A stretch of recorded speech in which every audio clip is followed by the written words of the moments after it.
চরণে আমার কোটি কোটি প্রণাম জানাই। পরমারাধ্যা জগজ্জননী শ্রী শ্রী পরমার শ্রী চরণে আমার কোটি কোটি প্রণাম জানাই। পরম পূজ্যপাদ শ্রী শ্রী বরদার শ্রীচরণে আমার কোটি কোটি প্রণাম জানাই। পরম পূজ্যপাদ আচার্যদেব শ্রী শ্রী দাদার শ্রীচরণে আমার কোটি কোটি প্রণাম জানাই। উপস্থিত শ্রদ্ধেয় দাদার এবং মায়েরা এবং অনুরাগী ভক্ত অনুরাগী বৃন্দ,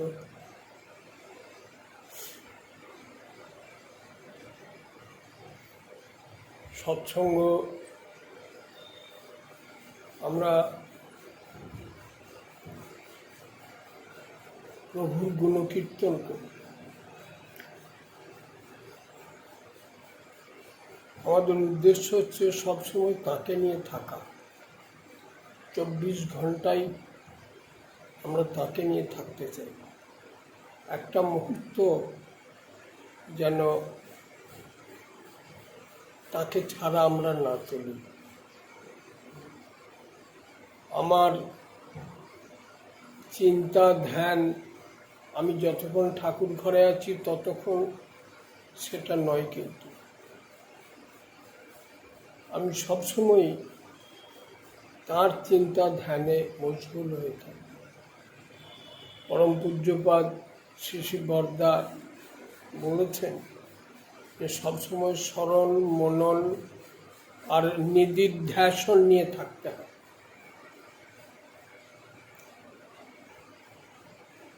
আমি একবার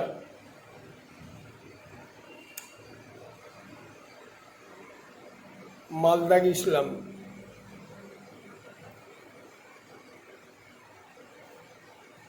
সেখানে কিছু দীক্ষা ছিল, সৎসঙ্গ হয়েছে। তারপর ওখান থেকে সরাসরি আমি ঠাকুর বাড়ি আসি।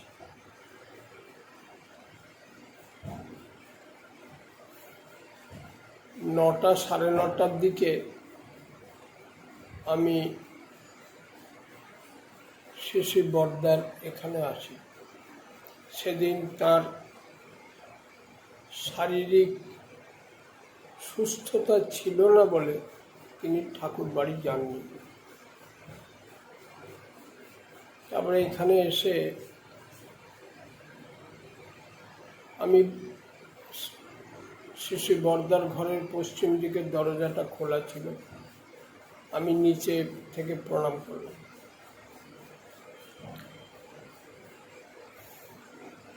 প্রণাম করতেই আমার নাম ধরে ডাকলেন। আমি বললাম আগে হ্যাঁ। তখন আমায় চোখ দিয়ে ইশারা করলেন যে ঘরের ভেতরে আসতে বললেন। ঘুরে পিছনের দরজা দিয়ে ঘুরে আসতে বললেন। আমি পিছনের দরজা দিয়ে ঘুরে এলাম শেষে বরদার ঘরে। একদম বর্তমানের ঘর সেটা নয়, আগেকারের ঘর। একদম পিছন দিকে আমি বসেছি। আমাকে তখন চোখ দিয়ে ইশারা করলেন সামনে আয়।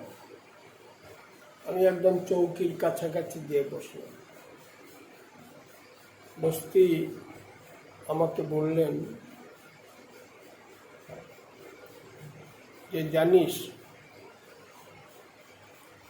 আমার কাছে কাপড় পরে বসে থাকাও যা আর ল্যাংটো হয়ে বসে থাকাও তাই, আমি সব দেখতে পাই।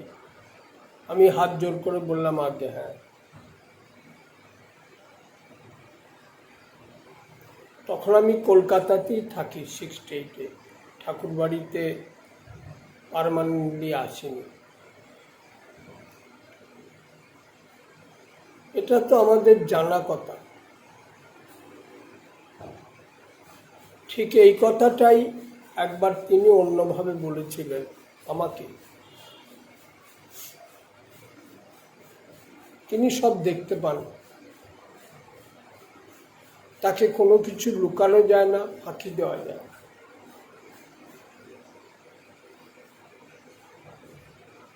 শ্রী শ্রী ঠাকুর এক জায়গায় বলছেন যে মানুষ খুবই অসহায় জীব, অসহায় জীব বলে ঠাকুর বললেন কুকুর বেড়ালের থেকেও অসহায়। আমরা অনেক সময় অর্থ, ঐশ্বর্য, মান সম্মানের গর্বে আমরা অনেক সময় অহংকৃত হই। এই অহংকার নিয়ে প্রভুর সেবা করা যায় না।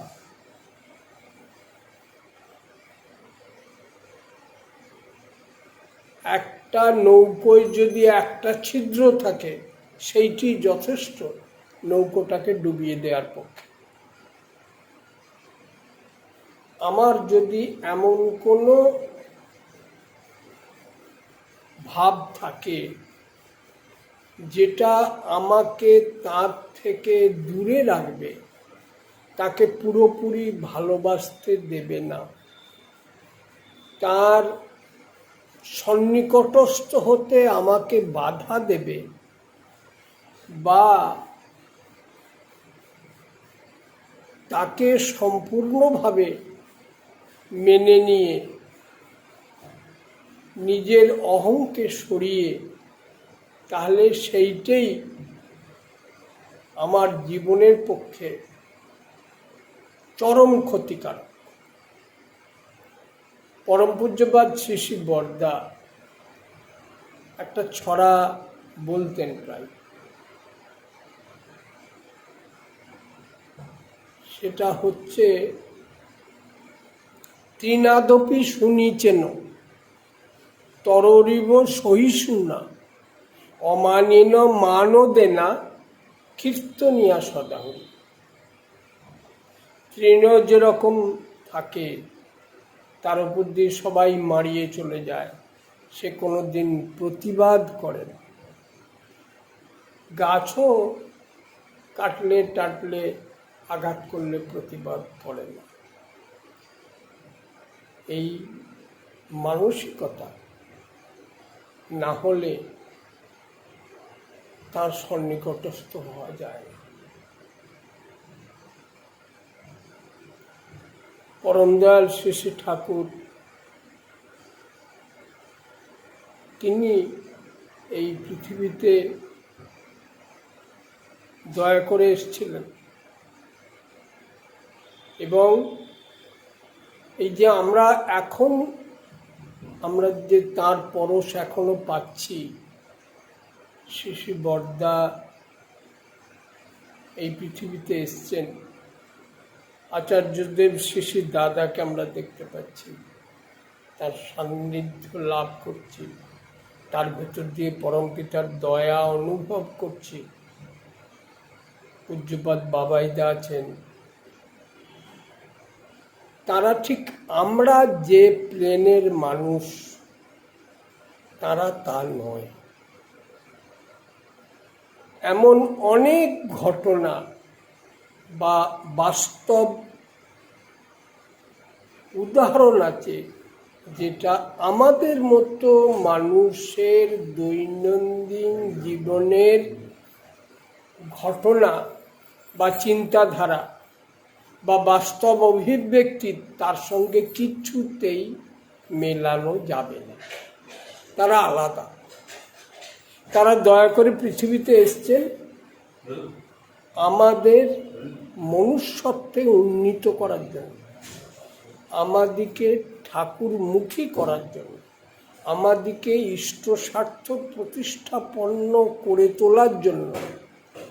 জীবের যা উদ্দেশ্য, জীব কৃষ্ণের নিত্য দাস, এই উদ্দেশ্য যাতে আমাদের জীবনে সার্থকতা লাভ করে, সেইটে হয়ে ওঠার জন্য দয়া করে এসছে। কোনো দিক থেকেই তাদের সঙ্গে আমাদের মিল খুঁজে পাওয়া যাবে, এই জন্য তাদেরকে অনুসরণ করতে হবে, প্রণাম করতে হবে। তা না হলে হবে না। তিনিও মানুষ, আমার মতো দুটো হাত পা আছে। শ্রী ঠাকুরেরই বলি, শ্রী বরদারই বলি, আচার্যদের শ্রী দাদারই বলি, বাবাইদারই বলি, কিন্তু তা নয়।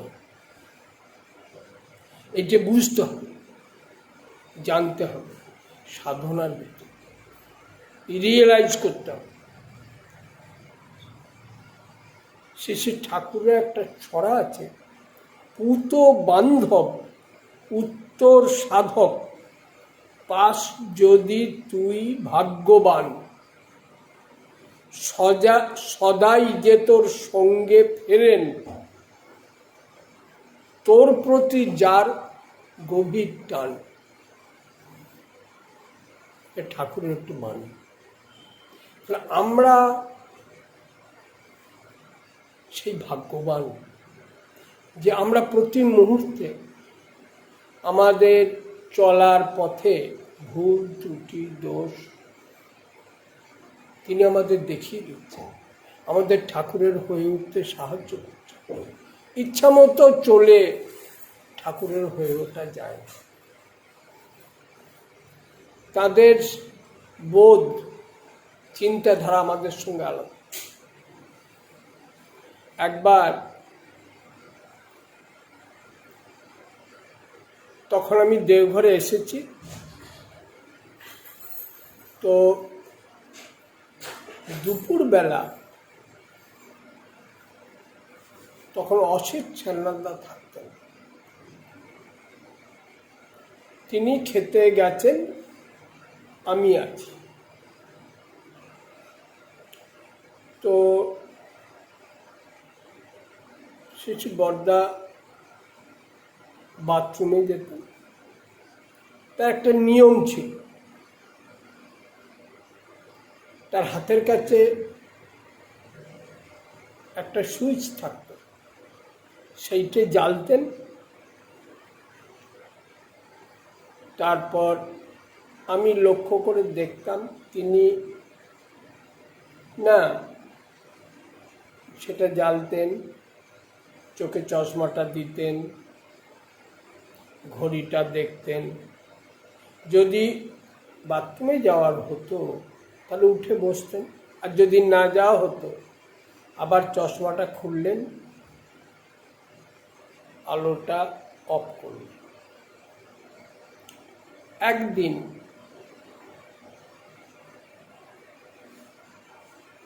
তো এরকম উঠেছেন, কখনো মশারিটা আমি তুলে ধরতাম, তিনি যখনই শুতেন মশারি খাটিয়ে শুতেন। কখনো নিজেই মশারি দিয়ে বেরিয়ে আসতেন, খুলে বেরিয়ে এসে বাথরুমে যেতেন। বেরিয়ে এই বাঁদিকে ঘুরে সোজা চলে গেলেই বাথরুমে। ওই বাথরুমে যাওয়ার আগে আমার একটা কাজ ছিল, ওই বাথরুমের পাশে একটা বাঁদিকে ওষুধের ঘর ছিল আর ডান দিকে বাথরুম ছিল। তা আমাকে ওষুধের ঘরের শেকল তুলে দিতে হতো, বাথরুমটা খুলে আমাকে দাঁড়িয়ে থাকতে হতো।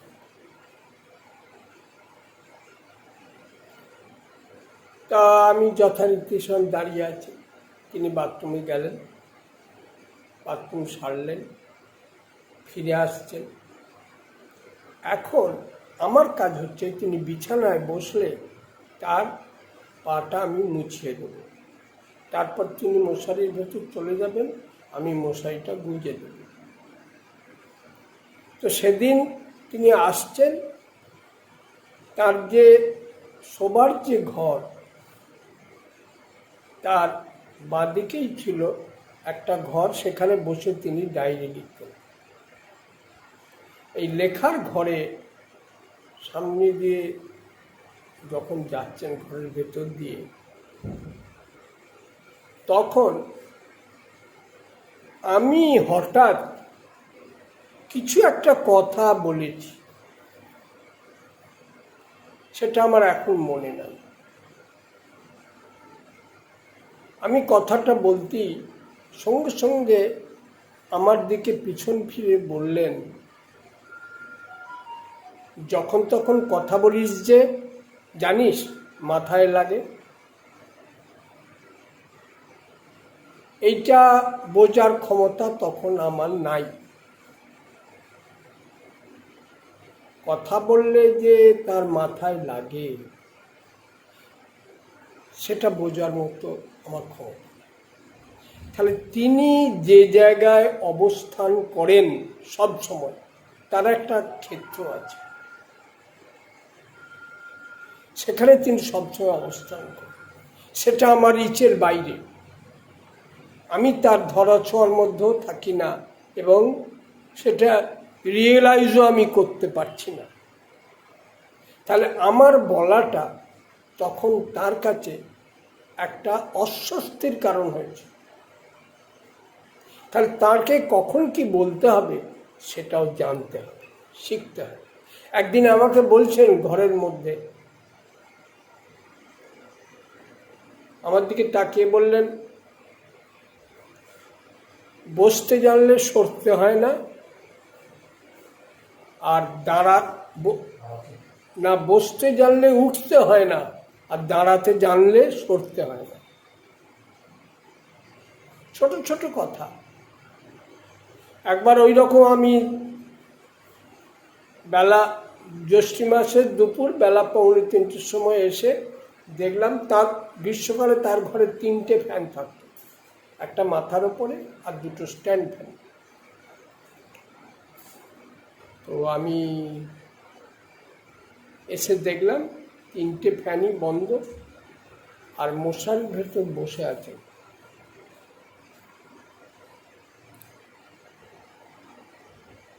আমি বললাম, আগে 3টে ফ্যানই বন্ধ। আমাকে বললেন, ওদেরও বিশ্রাম লাগে। ব্যাস। তার 2-3 দিন পরে আবার এসে দেখি ঠিক একই অবস্থা। সেদিনও বললাম, একটু সাহস করে মানে যাই বলুন, আমার মতো মূর্খের প্রলাপ তো। বললাম, আগে ওরা সারা শীতকাল বিশ্রাম নেয়। বলতে আমার দিকে তাকিয়ে বললেন, তুই থামবি? কথাটা হচ্ছে যে ওই যন্ত্রগুলোর যে বিশ্রাম লাগে সেটা বোঝার মতো আমার ক্ষমতা নাই। এই যে তিনি যেখানে অবস্থান করেন, সেই জন্যই বলছি যে সেটা আমি রিচ করতে পারি।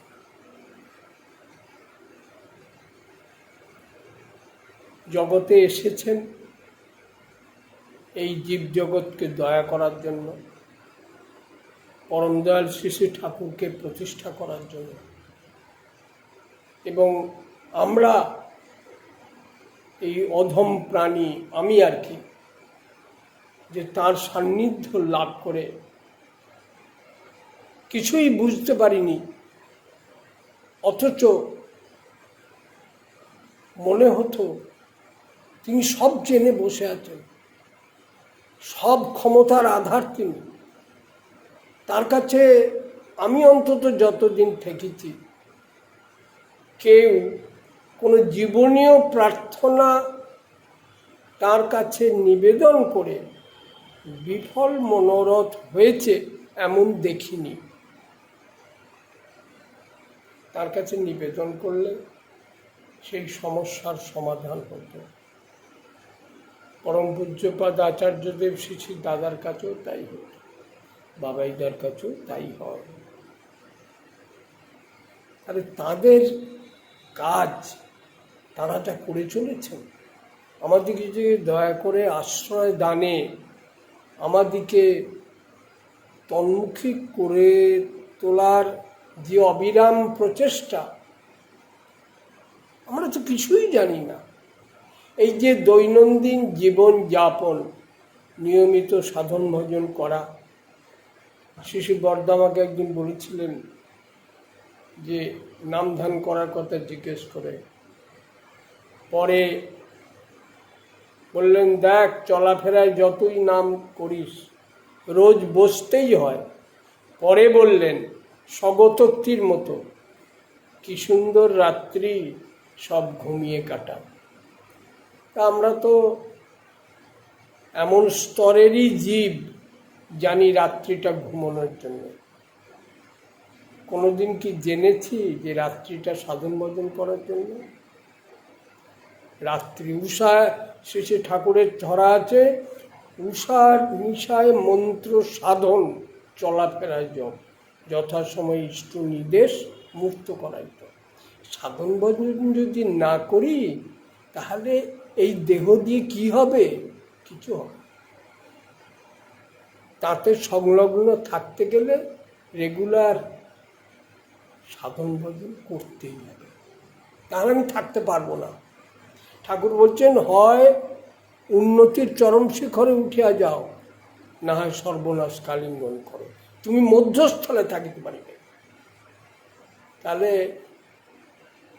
তাতে সংলগ্ন থাকতেই হবে। পৃথিবীটা ঘুরছে, সূর্যের আকর্ষণে ধরা আছে, ছিটকে যাচ্ছে না। শ্রী শ্রী ঠাকুর বলছেন, এইটা বলে দিচ্ছে যে আমাকেও ওই রকম কোনো আকর্ষণে ধরা থাকতে হবে, তা নাহলে আমি ছিটকে যাব।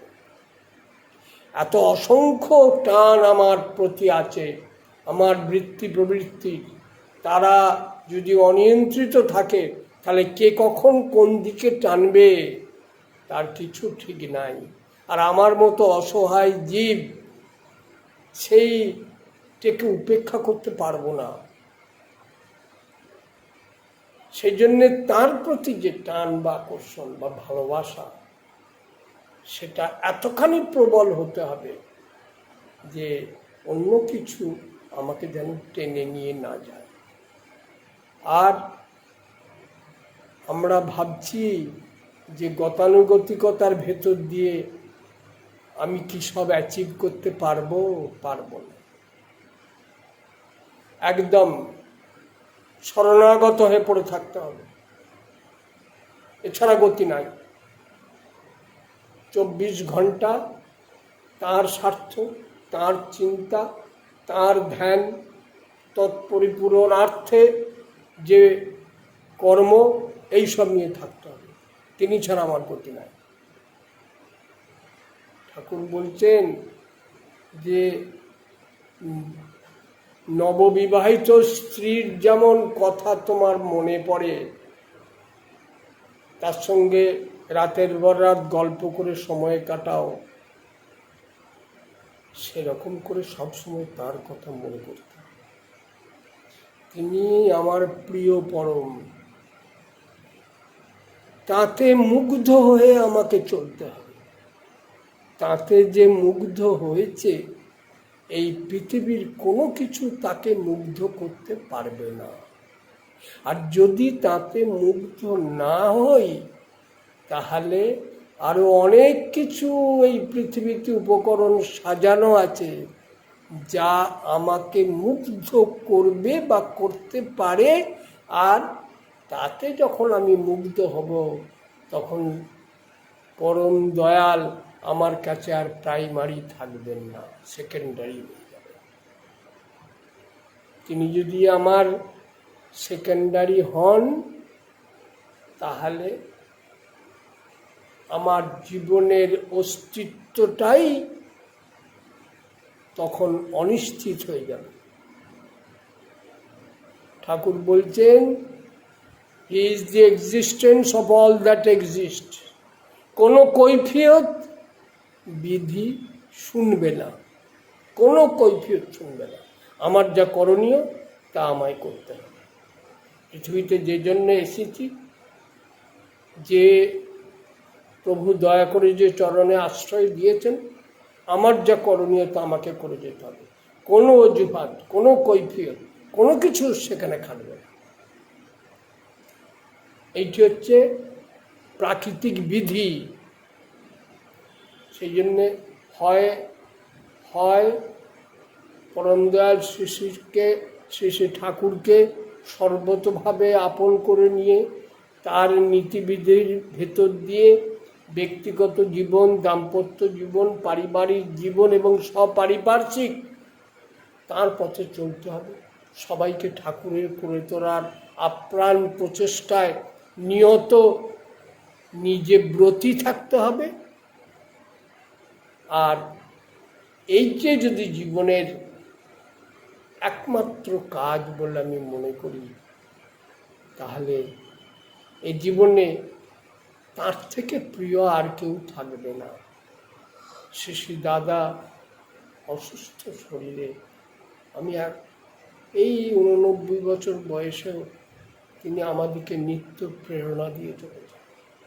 আমি পূজ্যপাদ বাবাই থেকে দেখতে পাচ্ছি যে তাকে সুস্থ রাখার জন্য, স্বস্তি দেওয়ার জন্য, আনন্দ দেওয়ার জন্য কত রকমভাবে তিনি চেষ্টা করে চলেছেন। পূজ্যপাদ বাবাইদা সহ সিপাইদা, বিমুখীদা, সবাই বাবা কিসে খুশি থাকেন, বাবা কিসে ভালো থাকেন, এইটাই নিয়ত তাদের চিন্তা, ধ্যান, যা কিছু। তাহলে এইটার ভেতর দিয়ে তাদের ইষ্টস্বার্থ প্রতিষ্ঠা, যা কিছু সব।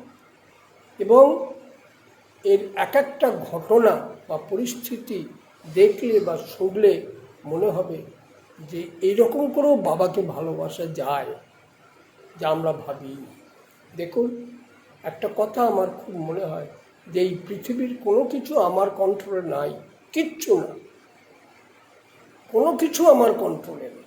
এমনকি আমি নিজে আমার কন্ট্রোলে নাই, আমি বড় অসহায়। সেই জন্যে অনেক সময় মানুষ becomes the helpless victim of the circumstance. আমরা তা হতে চাই না, আমরা ঠাকুরের হতে চাই। আমরা আমাদের চিন্তা, ধ্যান, কর্ম, যা কিছু পরিবেশ, পারিপার্শ্বিক, নিজের পরিবার, সবাইকে নিয়ে আমরা ঠাকুরের হতে চাই। আমাদের জীবনটাকে অযথা ব্যয় করতে আমরা রাজি নই। এবং সেইভাবেই আমার জীবনকে আমি চালনা করব, ঠাকুরের করে তোলার চেষ্টা করব। এবং যেখানে বা যেটাকে উপলক্ষ করে আজ সৎসঙ্গ হচ্ছে, এই প্রচেষ্টা তারা যেন করেন বা তাদের পারিপার্শ্বিকে সেইভাবে উদ্বুদ্ধ করেন। তিনি যেখানে পা রেখেছেন সে স্থান পবিত্র, তীর্থক্ষেত্র। মানুষ একদিন ওই মাটি নিয়ে মাথায় দেবে। সেই সার্থকতাটা আমরা যেন রক্ষা করি। সর্বতভাবে তাকে আমাদের মধ্যে যত জাগ্রত করে রাখব, ততই মানুষ এসে আনন্দ পাবে, প্রেরণা পাবে, ভাবে একটু যাই, প্রণাম করে আসি, তাঁর পায়ের ধুলো ওখানে পড়েছে তো। এবং এইভাবেই এইসব তীর্থক্ষেত্র গড়ে ওঠে, আমরা ঠাকুরের জন্য উঠি, সেইটি আমাদের সার্থক। পরম পিতার আতুল চরণে আপনাদের সবাইয়ের মঙ্গল প্রার্থনা। জয় গুরু। ভালো।